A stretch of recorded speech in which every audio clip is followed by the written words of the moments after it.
You can hear the marble floors echoing with footsteps. The Palatine Hill at midnight, and torches flicker against gilded walls where Rome's most powerful families once walked with heads held high. But tonight, something has changed. A senator stands frozen in the doorway, his face drained of color, watching his wife being led down a corridor by the emperor's guards. She doesn't look back. She can't.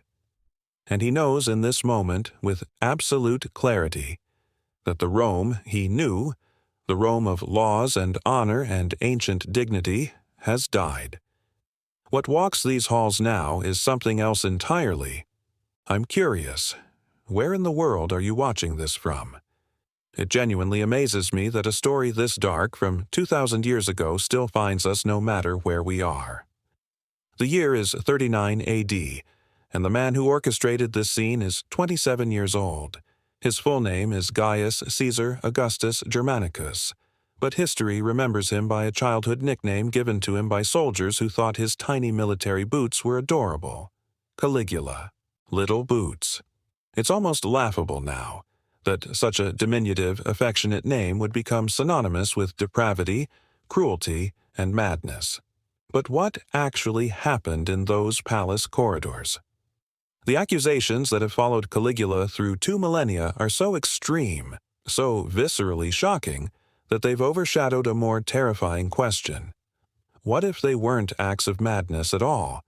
What if they were something far more calculated?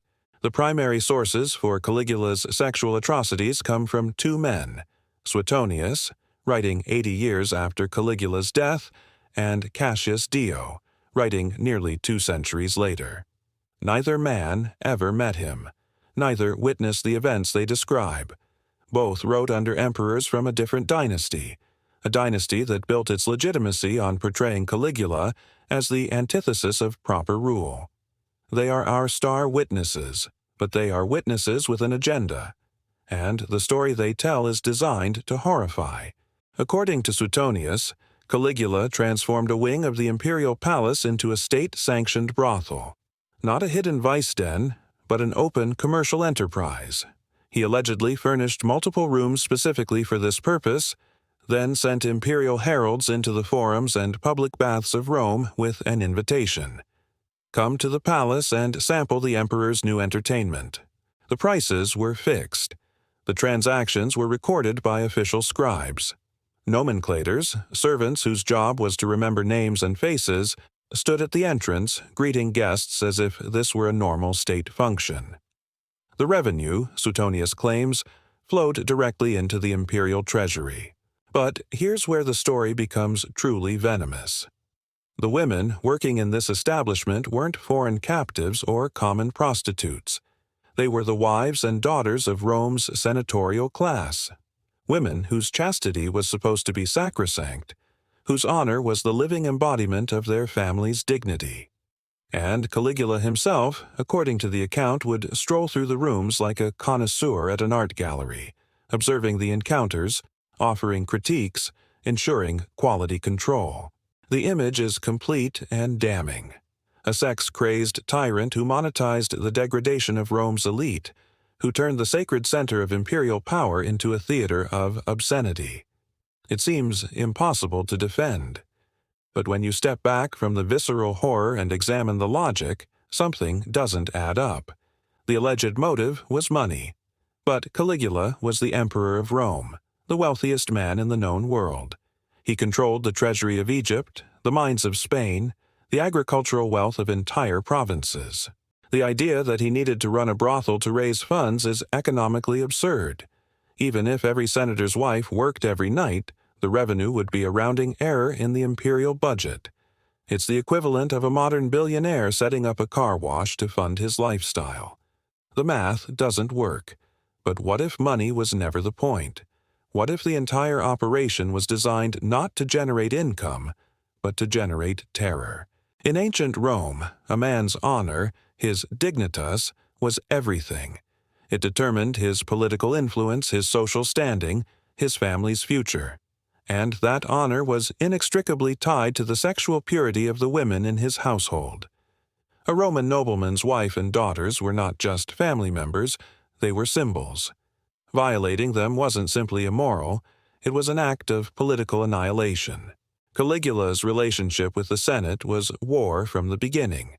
He was young. He was the last surviving male heir of the Julio-Claudian dynasty, and he inherited a throne surrounded by older, powerful men who viewed him as an arrogant child.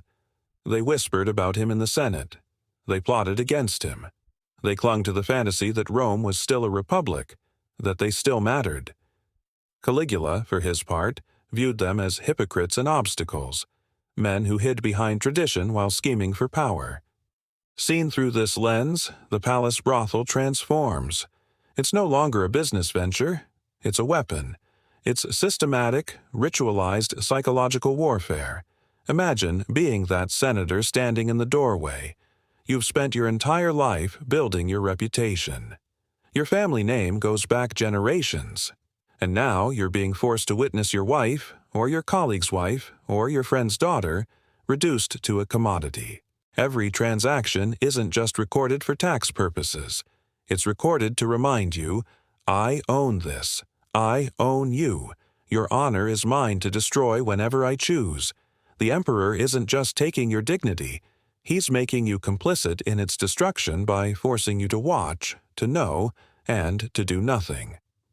The act of Caligula walking through those rooms wasn't voyeurism. It was theater. He was the director of a performance designed to send a single, brutal message to every senator in Rome. You think you have power. You have nothing. I don't just control your political careers or hold the power of life and death over you. I own your legacy. I can take the most sacred part of your identity and sell it for pocket change. This wasn't madness. This was domination. But the palace brothel was only the beginning. The second charge against Caligula strikes at an even deeper taboo: incest. The accusation that he engaged in sexual relationships with all three of his sisters, Agrippina the Younger, Julia Livilla, and especially his favorite, Julia Drusilla, has become inseparable from his legend.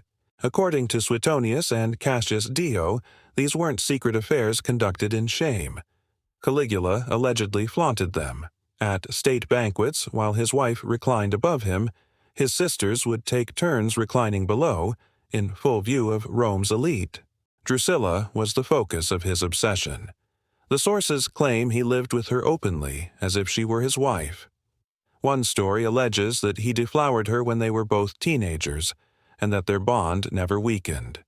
He took her from her husband, the consul Lucius Cassius Longinus, and elevated her to the position of de facto empress. Then, in 38 AD, she died suddenly, likely from fever, and Caligula's response shattered all precedent. He declared a period of justitium, a state of public mourning so extreme that anyone caught laughing, bathing, or dining with family could be executed. He wandered the streets of Rome, openly weeping. Then came the final, unprecedented act. He didn't just mourn Drusilla, he deified her. He forced the Senate to declare his dead sister a goddess, complete with temples, priests, and a state-sponsored cult. She was to be worshipped as Diva Drusilla Panthea, the all-goddess. To the senators, this was the ultimate confirmation of his insanity. A man so consumed by incestuous lust that he sought to place his lover among the gods. But what if this wasn't madness either? What if it was something far more dangerous, a calculated political revolution? To understand this, you have to look east. For centuries, the Ptolemaic dynasty in Egypt had practiced royal incest. Pharaohs married their sisters not out of perversion, but out of political necessity, to preserve the divine purity of the royal bloodline. A king who married a commoner diluted his divinity. A king who married his sister, another child of the gods, consolidated it.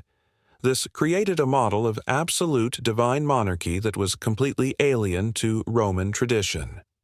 Caligula was obsessed with this model. He didn't want to be the first citizen, like Augustus or Tiberius had pretended to be. He wanted to be a god-king, ruling by divine right, accountable to no one. His relationship with Drusilla, whether it was sexual or not, was a public declaration of this vision. By treating her as his consort and then deifying her, he was signaling a break with Roman tradition. He was importing an Eastern model of power, one that elevated the imperial family to a divine plane far above the Senate. The deification of Drusilla wasn't grief, it was strategy. By making his sister a goddess, Caligula was implicitly declaring himself divine. He was establishing a precedent for an imperial cult centered not on a distant ancestor, but on his immediate living family. This was a direct assault on the foundations of Roman political and religious life, and the senators understood it perfectly. That's why the stories of incest became their most potent weapon. It was far easier to attack him as a sexual deviant than as a political visionary attempting to dismantle the Republic. The charge of incest transformed his radical political theology into personal perversion. It made him a monster instead of a revolutionary. So, was Caligula actually sleeping with his sisters? History, relying on biased sources written by his enemies, can never answer that definitively. But the more important question is, what did the idea of this relationship represent? The alleged incest was a political ritual. It was a way of declaring the imperial family as existing above the laws of ordinary men. Whether it happened in his bedroom is almost irrelevant. It happened in the public imagination, and that was the battlefield that mattered. The final collection of charges against Caligula reads like Surrealist theater, abducting brides from their own weddings, subjecting senators' wives to public sexual reviews at dinner parties, and, most famously, threatening to make his horse Incitatus a consul of Rome.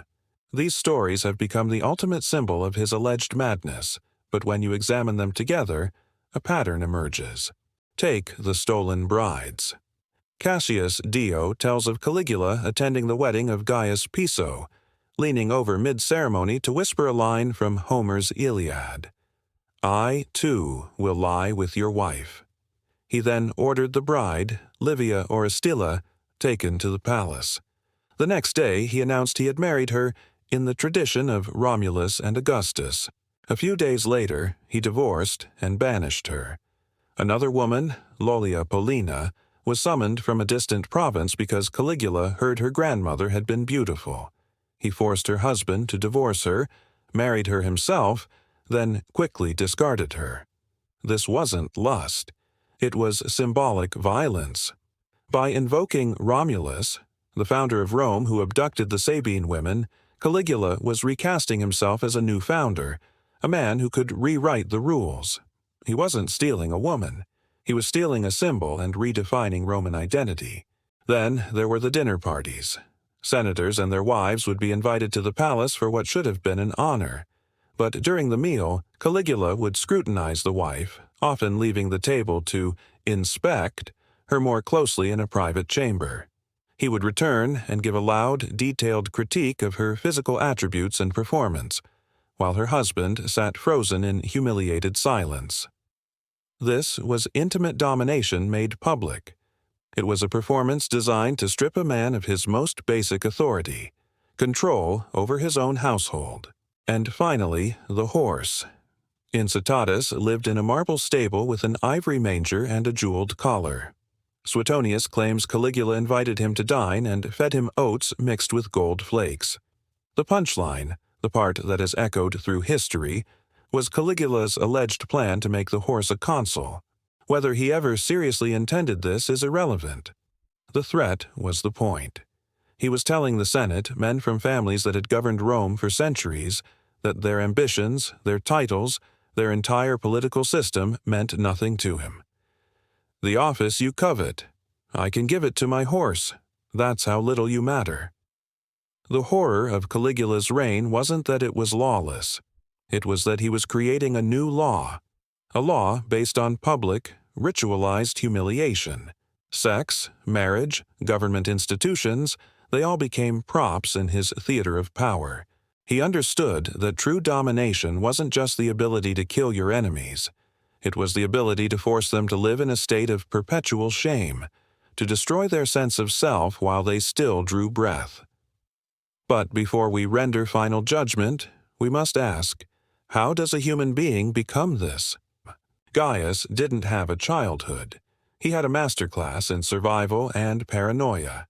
He was the son of Germanicus, the most beloved general in Rome, so beloved that Emperor Tiberius saw him as a threat. When Gaius was just 7, his father died under mysterious circumstances, widely believed to have been poisoned. Then he watched as his entire family was systematically destroyed. His mother, Agrippina the Elder, and his 2 older brothers were arrested for treason. They weren't executed quickly. They were exiled to barren islands and slowly, deliberately starved to death. Gaius was spared. But his survival came with a price. He was taken to the island of Capri to live with Tiberius, the man who had murdered his family. Imagine that existence.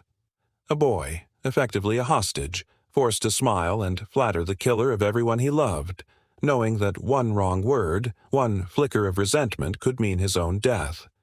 Can a mind forged in that crucible ever emerge whole? Can a boy who learns that love leads to death and power is expressed through cruelty ever learn to rule with justice?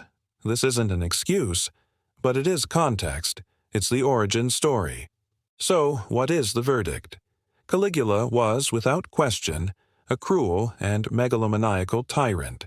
His reign was marked by executions, confiscations, paranoia, and a terrifying belief in his own divinity. On this, history is clear. But when it comes to the specific charges, the palace brothel, the incest, the sexual rituals, the evidence is far murkier. The most extreme versions of these stories are almost certainly the product of hostile propaganda, written by his enemies for audiences eager to believe the worst. These historians took real behavior, his closeness with his sisters, his contempt for the Senate, his bizarre political theater, and crafted it into a narrative of sexual monstrosity. They understood a timeless truth. It's easier to make people hate a sexual deviant than a political autocrat. The final verdict is this. Caligula was not a monster because of his sex life. He was a monster because of his politics. And his enemies brilliantly, dishonestly painted that political monstrosity with the lurid colors of sexual depravity to ensure his name would be cursed forever. The truth is darker than the legend. His cruelty had method. His sexual rituals weren't symptoms of madness. They were instruments of control. Picture that senator again, standing in the doorway of the palace, the torches still burning, his wife disappearing down the corridor.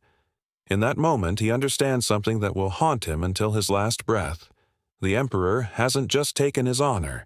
He's made him witness to its destruction, and there's nothing, absolutely nothing he can do about it.